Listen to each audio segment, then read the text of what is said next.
Hello, Chase Wilson here, Senior Consultant at Sterling.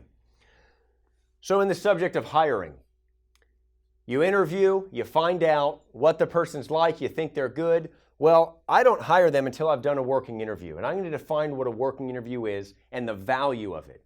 A working interview is where they come into your office and they actually do some of the work that you're going to need them to do. If they're going to be a receptionist, they answer the phone a couple times. They call some clients or they call some patients or they work on a couple things. If they're going to be doing filing, have them file, have them work around the office. Do they show up on time? Are they professional? Do they have a lot of excuses? Are they interrupting people? That's a good time. It's like a test drive. If you just went and bought a car without driving it, you don't know what you're getting. Well, this lets you know. Now, the working interview is not something I just do for a couple hours. And many people ask, well, what if they have a job already? Well, I ask them, hey, can you take a day off? Can you take some time off? I have them show up, even if they can take off mid-afternoon, to have them come in. And I tell the person, listen, this is as much for your benefit as ours. Before you come in and commit to this place, it's like before I get down on a knee, let's go to dinner. In other words, before I commit and give you the job, hey, let's go and have you come in here and make sure you like the drive, you like what it is we do here, you like the staff here. We don't want you to commit until you know, and likewise for us. So I actually make it of benefit for them, which it is.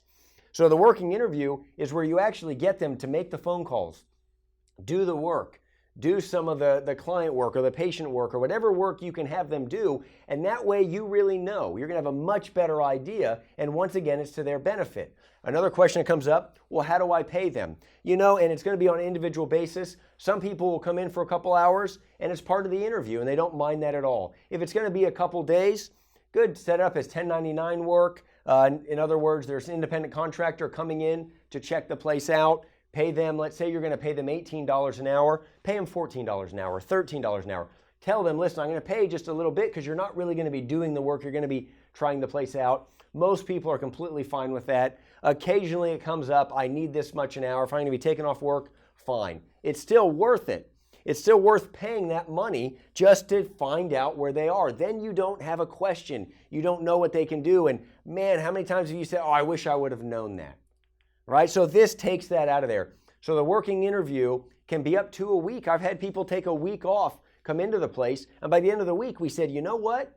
It's not going to work. We're so glad we did this. Here's your pay. It's not going to work. And the person agreed. Yeah, you know what? This is completely different work than what I thought it was. So make sure they come in, especially the more senior the position. Or if you're hiring a CPA or a doctor, or you're hiring someone who's going to stay at the practice long term, really have them come in and check it out. Now, if someone's going to move cities or move states to come work with you, same thing. I do to the best of my ability, I have them come out and do a working interview.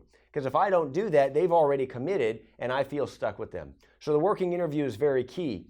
But what is also key is knowing, as I covered early in this series, you have to name exactly what you want. Because in the working interview is where you're really going to see if that's really happening. You have to make a good, thorough list of everything you want, and you have to check that off and go, good, I'm actually getting what I really want.